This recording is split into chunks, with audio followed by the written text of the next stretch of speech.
महाड तालुक्यामध्ये दिवसेंदिवस गुन्ह्याचे प्रमाण वाढत आहे। यामध्ये अल्पवयीन मुलींवर अत्याचार होण्याच्या घटनेची संख्या जास्त आहे।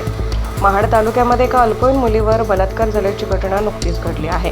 वैभव भूपेंद्र पवार असे आरोपीचे नाव असून महाड शहर पोलिसांनी त्याला अटक केली आहे। पीडित मुलगी ही अल्पवयीन असल्याची माहिती असून सुद्धा त्या मुलीच्या अज्ञानपणाचा गैरफायदा घेऊन तिला लग्नाचे आमिष दाखवून तिच्यावर वेळोवेळी जबरदस्तीने आरोपीने बलात्कार केला।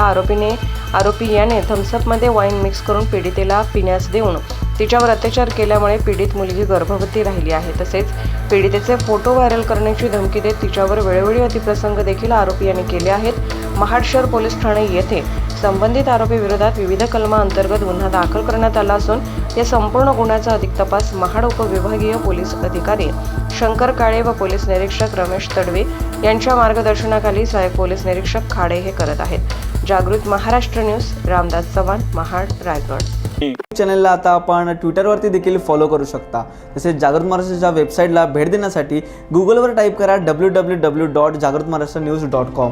तसेच जागृत महाराष्ट्राला ट्विटर, इंस्टाग्राम, फेसबुक आणि यूट्यूबला फॉलो करा। तसेच बातम्यांना लाईक आणि शेअर करायला विसरू नका।